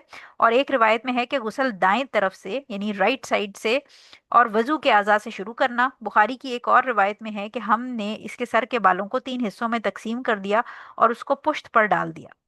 अब ये हदीस जो है वो हमें गुस्ल का तरीका बेसिकली बता रही है। ठीक है, पहली चीज तो इसमें ये समझें कि गुसल ये जो हुजूर सल्लल्लाहु अलैहि वसल्लम की बेटी का जिक्र है, ये हमें कहीं पर भी कुछ लोगों ने कहा कि ये हजरत ज़ैनब रज़ी अल्लाह ताला अन्हा थी, लेकिन हमें एग्जैक्टली exactly कंफर्म नहीं है कि ये कौन सी बेटी थी। ऑब्वियसली हजरत फातिमा रज़ी अल्लाह ताला अन्हा तो नहीं थी, क्योंकि वो हुजूर सल्लल्लाहु अलैहि वसल्लम के इंतकाल के बाद उनका इंतकाल हुआ है। लेकिन ये कि ये हुजूर सल्लल्लाहु अलैहि वसल्लम की कोई बेटी थी जिनका इंतकाल हुआ हुजूर सल्लल्लाहु अलैहि वसल्लम की ज़िंदगी में। और हज़रत उम्मे अतिया रज़ी अल्लाह ताला अन्हा, इनका जिक्र आपको याद होगा कि हमने जो हैज़ का बाब किया था उसके अंदर भी था, और गुस्ल के मसाइल वगैरह से रिलेटेड भी इनके बड़ी नॉलेज थी। तो ये उम्मे अतिया रज़ी अल्लाह ताला अन्हा ने गुस्ल दिया था हुजूर सल्लल्लाहु अलैहि वसल्लम की बेटी को, और हुजूर सल्लल्लाहु अलैहि वसल्लम ने उनको एडवाइस किया कि जो गुस्ल है वो 3 या 5 टाइम, यानी ऑड नंबर में बेसिकली समझा रहे हैं वो, कि 3 या 5 या उससे ज़्यादा दफ़ा भी अगर देना चाहो तो दे सकते हो। और पानी जो है उसके अंदर बेरी के पत्ते, उन्होंने कहा कि पानी और बेरी के पत्तों के साथ देना है, और आखिर में काफूर इस्तेमाल करना है। अब इसके अंदर रूलिंग्स जो है वो हमें पहली चीज क्या पता चलेगी कि गुसल को एक दफा, 3 दफा, 5 दफा ऑड नंबर्स में जाएगा ये, ठीक है। जैसे हम वजू के अंदर भी ये कहते हैं ना कि वजू जो है वो 1 2 3 टाइम्स आप वॉश कर सकते हैं, मैक्सिमम 3 टाइम, लेकिन गुसल के अंदर आप उसका जो अल्टीमेट नंबर है वो ऑड नंबर में रखेंगे। एक दफा देंगे या 3 टाइम्स देंगे या 5 टाइम्स देंगे या उससे ज्यादा। अगर तो कोई ऐसी सिचुएशन है कि खुदा ना खास्ता कभी इस तरह होता है कि लोगों के ऑपरेशन वगैरह हुए होते हैं, या कोई इंजरी एक्सीडेंट हुआ होता है, या कोई ऐसा मसला होता है जिससे बॉडी से खून या नजासत या पस वगैरह निकल रही होती है, और वो निकलती आ रही होती है, तो आप एक दफ़ा या 3 दफ़ा दें भी गुसल, तो वो गंदगी फैलती जा रही होती है, बार बार निकल रही होती है। या पेट में कोई ऐसा मसला होता है कि पेट जब दबा के नजासत निकालते हैं तो वो निकलती आ रही होती है कॉन्टिन्यूसली, तो 3 या 5 दफ़ा या 7 दफ़ा भी दे सकते हैं। लेकिन अगर आपको ऐसा लग रहा है कि वो निकलती आ रही है, वो रुक नहीं रही, तो उस केस में, यानी ब्लीडिंग है, ब्लड निकलता आ रहा है, या पस है, या कोई डिस्चार्ज है, कोई स्मेल वाली चीज़ है, गंदी गंदगी है, तो ऐसे केस में आप उसको ऑड नंबर्स में बढ़ा सकते हैं, नंबर ऑफ टाइम गुसल को। लेकिन अगर वो रुक ही नहीं रहा, तो आपको ये लग रहा है कि अब ये कितनी दफ़ा हम इसको गुसल देंगे, तो उस हिसाब से फिर ये करें कि कॉटन लेके, और कॉटन उस जगह पे, यानी आपने उसको वॉश कर दिया जगह को, जैसे अगर स्टूल वाली जगह से निकल रहा है, या कोई अगर जख्म है जहाँ से खून निकले आ रहा है, तो फिर अच्छी तरह जो कॉटन की जैसे रोल होता है, वहां से आप कॉटन फाड़ के, रुई जो है फाड़ के, और वो अच्छा सा मोटा, या कोई कपड़ा ही ले लें बेशक साफ सुथरा, उसी का पैड सा बना के, और वो उस जगह पे आप रख सकते हैं, जिससे फिर वो नजासत निकल के मजीद फैल के कफन वगैरह में ना लगे। सेकंड पॉइंट हमें इसमें ये समझ आता है कि हुजूर सल्लल्लाहु अलैहि वसल्लम ने हमें एग्जैक्टली इस हदीस में ये नहीं बताया कि जो बेरी के पत्ते हैं वो किस तरह इस्तेमाल करने हैं। तो बेरी के पत्ते जो हैं वो कल्चरली जिस जो जगह है, जैसे सब कॉन्टिनेंट में यूजुअली ये होता है कि बेरी के पत्तों को पानी में उबाल लिया जाता है, और बेरी के पत्ते जो हैं वो स्कॉलर्स कहते हैं कि ये उस जमाने में बेसिकली सोप की तरह इस्तेमाल होते थे, क्योंकि इसका झाग सा बनता था और वो अच्छी क्लेंजिंग कर देता था बॉडी की। अब क्योंकि हमारे पास बॉडी वॉश या सोप मौजूद है, लिहाजा अब हम जो बेरी के पत्ते हैं वो सुन्नत के तौर पे इस्तेमाल करते हैं, क्योंकि हजूर सल्लल्लाहु अलैहि वसल्लम ने इस्तेमाल किए थे। सो सब कॉन्टिनेंट के अंदर ये पानी के अंदर बेरी के पत्ते बॉईल कर दिए जाते हैं, लेकिन कुछ अरब वगैरह कंट्रीज के अंदर वो इसका पेस्ट बना के बॉडी पे इस्तेमाल करते हैं। कुछ मुल्कों के अंदर वो इसको, इसके पत्ते जला के उसका राख यूज़ कर लेते हैं। सो इन एनी केस जो भी आपका कल्चरल है इसके अंदर, क्योंकि हमें इन्फॉर्म नहीं किया हजूर सल्लल्लाहु अलैहि वसल्लम ने कि किस तरह इस्तेमाल किया जाएगा, सो यूजली कॉन्टिनेंट में ये पानी के अंदर बॉईल करके इस्तेमाल करते हैं, ठीक है। सो लेकिन हम इसको अब एज अ सुन्ना यूज़ कर रहे हैं, क्योंकि क्लेंजिंग के लिए हमारे पास और बहुत सारी एजेंट्स आ गए हैं। काफूर जो है वो बेसिकली एक तो कीड़ा वगैरह को नहीं आने देता, प्लस ये कि उसकी एक अपनी खुशबू है। सो काफूर पानी के अंदर मिला के और बॉडी पे एंड के टाइम पे डाला जाता है, उससे ये कि फ्रेग्रेंस आ जाती है बॉडी के अंदर। प्लस ये कि स्कॉलर्स ये भी अलाउ करते हैं कि कोई इतर या इस टाइप की जो खुशबू है वो लगाई जा सकती है। कुछ स्कॉलर्स ये कहते हैं कि जो सजदे की 7 मकाम होते हैं, यानी फोरहेड, हथेलियां, घुटने और जो पाँव, जो होते हैं पंजे जो होते हैं, उस पे लगा दिए जाए। और जो श्राउड है यानी कफन, उसके ऊपर भी छिड़क दिया जाता है, और ये खातून और मर्द दोनों के केस में ये छिड़क दिया जाता है, क्योंकि ऑब्वियसली उन्होंने अब कब्र के अंदर जाना है और उनकी अल्लाह ताला से मुलाकात का वक्त है बेसिकली। तो ये एक तरह से अल्लाह ताला से, जैसे हम नमाज के अंदर साफ सुथरे होके नजासत के बगैर और अपने जो हमारे अच्छे कपड़े होते हैं वो पहन के जाते हैं, तो लिहाजा ये जो कब्र का टाइम है ये अब अल्लाह ताला से मुलाकात के लिए बंदा जा रहा है। इसी तरह जो फोर्थ पॉइंट है वो ये है कि गुसल को हुजूर साहब हमने फरमाया कि गुसल जो है वो राइट साइड से स्टार्ट करें और वजू के अज़ा पहले धोएं। तो गुसल का जो तरीका है वो इंशाल्लाह आपसे मैं वीडियो शेयर करूंगी। तो गुसल के अंदर यही किया जाता है कि एक तो पहले जो डेड बॉडी है उसको किसी तख्ते वगैरह पे या किसी चारपाई या किसी ऐसी चीज़ पे लिटाया जाए जिसमें से पानी ड्रेन हो जाए। बाहर के मुल्कों में अक्सर स्पेशल एरियाज होते हैं जो कि बनाए ही इस तरह जाते हैं, जहाँ पर डेड बॉडी को लिटा के वहाँ शावर और चीज़ें लगाई जाती हैं, हैंड शावर वगैरह, जो एरिया ही वॉशिंग का होता है। लेकिन यूजुअली हमारे यहाँ पाकिस्तान वगैरह में स्पेसिफिक जो लकड़ी के कुछ इस तरह के सख्त चीज चीज होती है, आप समझे एक तखत टाइप या समथिंग लाइक दैट, के जिसके ऊपर लिटा के तो पानी नीचे से फिर ड्रेन होता जाता है, और उसके ऊपर लिटा के तख्ते से, तख्ता सा होता है, उस पे होसल दिया जाता है। और इसमें करना यही है कि पहले मैयत के ऊपर चादर डलेगी। चादर वाइट कलर की ना हो, किसी डार्क और मोटे कलर की हो, ताकि जब उस पर पानी पड़ेगा तो वाइट होगी तो फिर जिस्म नजर आएगा। तो डार्क कलर का होना चाहिए। और उसी के अंदर फिर हाथ डाल के कोशिश करें कि कपड़े काट के, अक्सर लोगों के वैसे ही अगर सॉफ्ट हो बॉडी तो उतर आते हैं, अगर नहीं है तो फिर काट दिए जाते हैं, कपड़े उतार दें।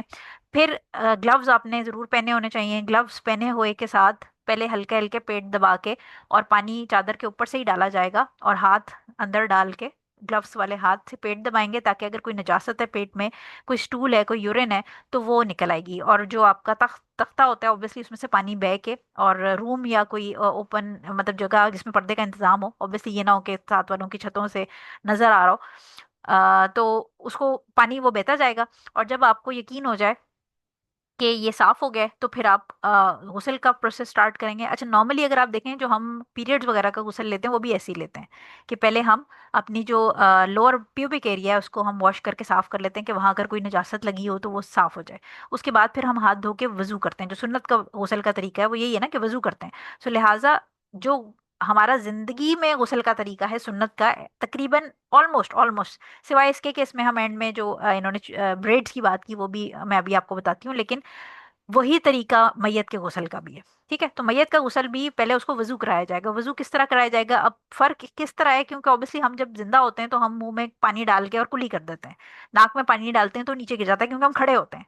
लेकिन जब मैयत को आप गुसल कराएंगे तो ऑब्वियसली मैयत ना तो कुली करेगी और ना नाक से पानी बाहर निकाल सकती है। तो उस केस के अंदर आपने राइट साइड से शुरू करना है, और उसके जो वजू के आज़ा हैं, यानी हाथ पे आप पानी डालेंगे।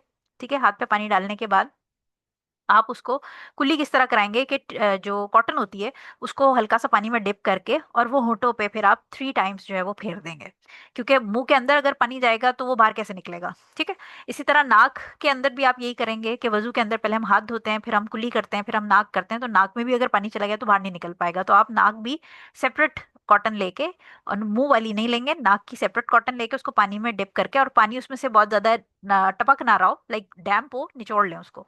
नाक के जो दोनों नथरे हैं जिसको हम कहते हैं, या नॉस्ट्रिल्स जो हैं, उनको आप साफ कर लें हल्के हल्के। ठीक है, दोनों को साफ कर लें, 3 टाइम्स आप ये कर लें। उसके बाद चेहरे के ऊपर पानी आप डालेंगे तो वो नाक से और मुंह से अंदर चला जाएगा। तो अगर तो या आप एहतियात से चेहरे के साइड पे, चीक्स पे और फोरहेड पे डाल के पानी कंट्रोल कर सकते हैं तो ठीक है। अदरवाइज ये कि आप हाथ गीले करके चेहरे के ऊपर अच्छे से फेर दें, और फोरहेड पे और साइडों पे पानी डाल के उसको, पानी को अच्छी तरह आप चेहरे के ऊपर कर दें, इन स्प्रेड कर दें, क्योंकि अगर आप ऊपर से पानी डालेंगे तो फिर वो नाक में और मुंह के अंदर चला जाएगा।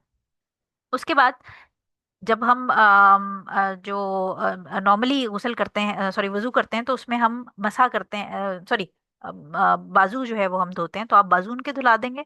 और उसके बाद मसा नहीं होगा, लेकिन पाँव जो है वो एंड में आप धुलाएंगे, यानी आप उसके राइट साइड के ऊपर पानी डालेंगे, चादर के अंदर से पूरी बॉडी की राइट साइड पे पानी डालें, और फिर उसको 3 टाइम्स राइट साइड पे पानी डाल के फिर उसको थोड़ा करवट पे करें, बैक साइड पे भी 3 टाइम्स पानी डाल दें। फिर अपनी तरफ करवट करवाएं, यानी दो तीन खवातीन मिलके कर रही होंगी, अपनी तरफ करवट करवाएं, फिर लेफ्ट साइड पे पूरा पानी डाल के उसको अच्छी तरह हाथ से मल मल के साफ करें बॉडी को।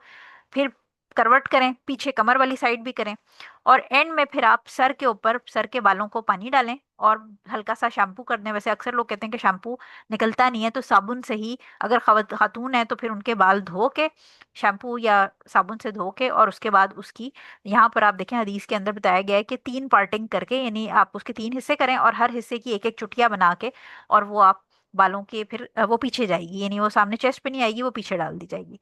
सो बेसिकली कुछ लोग कहते हैं कि एक ही दफा में 3 3 दफा धुला दें तो ये 3 टाइम गुसल हो जाएगा, और कुछ कहते हैं कि नहीं, एक दफा पूरा आप गुसल दें, फिर दोबारा दें, 3 टाइम दें।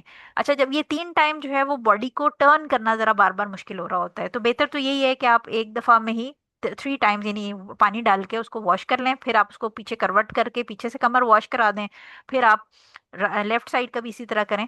और ध्यान इसमें ये रखना है कि आपने थ्रू आउट चादर ऊपर रहनी चाहिए, चादर हटनी नहीं चाहिए। चादर यानी जो सतर है वो स्पेशली आपने मेंटेन करना है। अच्छा, मर्दों का जो सतर है वो हमें पता है कि नाभ से लेकर घुटने तक होता है, और औरत का जो जिस्म है वो ऑब्वियसली पूरा का पूरा ही सतर है। तो कोशिश करें कि कंधों से लेकर पाँव तक खातून जो है वो ढकी हुई हों। बेशक बाकी औरतें भी कर रही हैं, लेकिन ये कि ये ना हो कि आपने जो है वो बाकी एरिया, चेस्ट खुल रहा है उसका या पेट खुल रहा है उसका, आपने चादर मेंटेन करनी है। ठीक है। सो ये एक गुसल का तरीका है। इसमें कुछ चीजें जो हैं वो इंशाल्लाह जब आप देखेंगे तो आपको वो ज्यादा क्लियर हो जाएंगी। बताने में वो पॉसिबली इतना वर्बल हो जाता है तो इतना क्लियर नहीं होता। इंशाल्लाह मैं आपसे ग्रुप में शेयर कर दूंगी।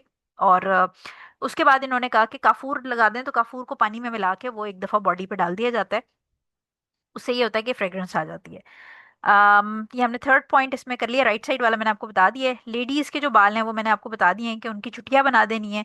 और चेस्ट पे जो कुछ लोग कहते हैं कि चेस्ट पे आगे डाल दें सीने पे, तो उसका कोई एविडेंस नहीं है, क्योंकि हदीस हमें बता रही है कि सेक्शंस में ब्रेडिंग करके आप पीछे डाल दें। लास्ट इसमें पॉइंट हमारे पास ये है कि जो हुजूर सल्लल्लाहु अलैहि वसल्लम है उन्होंने कहा था कि जब गुस्ल दे दिया तो हुजूर सल्लल्लाहु अलैहि वसल्लम ने अपनी तैबंद, या जिसको आप उर्दू में लुंगी कह लें या इजार कह लें, जो नीचे वाला गारमेंट है, वो इट्स मोस्टली लाइक जैसे जैसे चादर होती है उस तरह की, तो वो उन्होंने हुजूर सल्लल्लाहु अलैहि वसल्लम ने उतार के दिया था अपना, कि ये बेटी को इसमें पहले लपेटा जाए। तो ऑब्वियसली हुजूर सल्लल्लाहु अलैहि वसल्लम जो है वो नबी थे, और उनके कपड़े और उनकी चीज़ों में बरकत होती थी, तो उन्होंने अपनी बेटी को अपने जिस्म के साथ जो कपड़ा लगा हुआ था वो उतार के उसमें रैप कराया। इंशाल्लाह ऑब्वियसली बरकत का इसमें एक एलिमेंट था। लेकिन इससे हमें रूलिंग ये पता चलती है कि अगर खुदा ना खास्ता किसी के पास कोई ऑप्शन नहीं है फ्रेश कफन की, ताज़े कफन, यानी जो जैसे अब तो मार्केट में मिलता है कफन, लेकिन अगर किसी के पास अवेलेबल नहीं है तो वो साफ सुथरे किसी के उतरे हुए कपड़े, साफ पाक साफ किसी के उतरे हुए कपड़े भी पहना के, या जैसे दुपट्टा है या कोई लुंगी है, आजकल के दौर में ऑब्वियसली ये पीसेस ऑफ क्लॉथ्स हैं, तो उसके अंदर भी लपेटा जा सकता है। कोई इसके अंदर ममानियत नहीं है, साफ होना चाहिए कपड़ा। कलर्ड भी हो, अगर किसी के पास नहीं है, गुर्बत है, कोई ऐसा मसला है कि कलर्ड फैब्रिक है, तो उसमें भी लपेटा जा सकता है। ऑल्दो के बेहतर ये है कि सफ़ेद हो, रिकमेंडेड ये है कि सफ़ेद हो। लेकिन इसके अंदर हमें ये पता चलता है कि अगर किसी की साफ सुथरी इस्तेमाल हुई हुई चादर भी है, ये ब्रांड न्यू आपके पास कपड़े नहीं है, और किसी की इस्तेमाल हुई हुई चादर या कोई मोटी जो जैसे शॉल वगैरह है, तो वो भी इस्तेमाल की जा सकती है इस काम के लिए। ठीक है। सो आज की हमारी जो है वो ये 436 तक हमारी हदीस कवर हो गई है। इंशाल्लाह ये जो गुसल का तरीका है इसकी मैं आपको वीडियो शेयर करूंगी, तो आपको ये क्लियर हो जाएगा तरीका कि किस तरह देना है। और ऑब्वियसली सिर्फ थ्योरी पढ़ने से ये हमें प्रैक्टिकली देना नहीं आ जाएगा, अनटिल अनलेस के किसी ऑलरेडी जो लोग गुसल देते हैं उनके साथ एटलीस्ट आप एक दो दफ़ा इसको प्रैक्टिकली परफॉर्म करें इन पर्सन, तो फिर ये चीज़ समझ आ जाती है कि जो डेड बॉडी है उसको टर्न किस तरह करना है, और जो सतर कवर रखने वाली चादर के अंदर से काम किस तरह करना है, वो जब एक दो दफ़ा आप करते हैं तो फिर आपको समझ आता है। लेकिन इसके अंदर इंपॉर्टेंट बात जो याद रखने वाली है वो ये कि अगर आप किसी मुर्दे को गुसल दें, तो जो मुर्दे के ऐब हैं वो अमानत है, वो जाके किसी को बताने नहीं है। अगर कुछ देखा है आपने किसी मुर्दे के किसी मतलब उसके बॉडी के अंदर कोई चीज चेंज देखी है, या उसके जिस्म पे कोई निशान देखा है, कोई चीज देखी है, अनटिल अनलेस के खुदा ना खास्ता कोई फोरेंसिक का केस है जिसमें मर्डर का केस है, या कोई इस तरह का केस है जिसके अंदर गवाही है, या जो डॉक्टर है जो फोरेंसिक मेडिसिन वाला, उसका केस डिफरेंट है। लेकिन नॉर्मली अगर आप गुस्ल दे रहे हैं और उसका कोई मुर्दे का आपने नेगेटिविटी उसके अंदर देखी है, कोई मसला देखा है, तो वो जाके बयान नहीं करना चाहिए। ये अमानत है, इसको किसी का राज समझ के इंसान को अपने अंदर रखना चाहिए, क्योंकि ऑब्वियसली हम सब ने मरना है और हमें नहीं पता कि हम किस हालत में मरेंगे और हमें गुसल कौन देगा। ठीक है। सो आई होप कि ये आपको समझ आ गई होगी। एक जनरल आपने कॉन्सेप्ट ये याद रखना है कि जो मैयत का गुस्ल है वो तकरीबन वही तरीका है ऑलमोस्ट जो कि एक जिंदा इंसान का गुस्ल होता है, ऑलमोस्ट वही तरीका है। बस ये कि ऑब्वियसली जो जिंदा इंसान है वो खड़ा हुआ होता है, वो चीज़ें प्रॉपरली पानी अंदर लेके कुली करके बाहर फेंक सकता है। जो मुर्दा इंसान है ऑब्वियसली उसके केस में हमें ख्याल ये रखना है कि उसके बॉडी के अंदर पानी ना जाए, क्योंकि हम तो उसकी बॉडी को दबा दबा के चीज़ें निकाल रहे होते हैं, यानी ये जो नजासत वगैरह है, तो अंदर पानी अगर जाएगा तो वो फिर मुश्किल होगी। ठीक है। सो ये हमारी क्लास आज वाइंड अप हो गई है। इंशाल्लाह हम नेक्स्ट वीक फिर इसी तरह सिक्स एक हदीस करके कवर करेंगे। आई होप कि आज की क्लास आपको समझ आ गई होगी, नोट्स भी बना लिए होंगे आप लोगों ने। सो क्लास वाइंड अप कर लेते हैं। जज़ाकल्लाह खैर फॉर अटेंडिंग। सुब्हानकल्लाहुम्मा व बिहम्दिका अशहदु अल्ला इलाहा इल्ला अंता अस्तगफिरुका व अतूबु इलैक। अस्सलामु अलैकुम व रहमतुल्लाहि व बरकातुहू।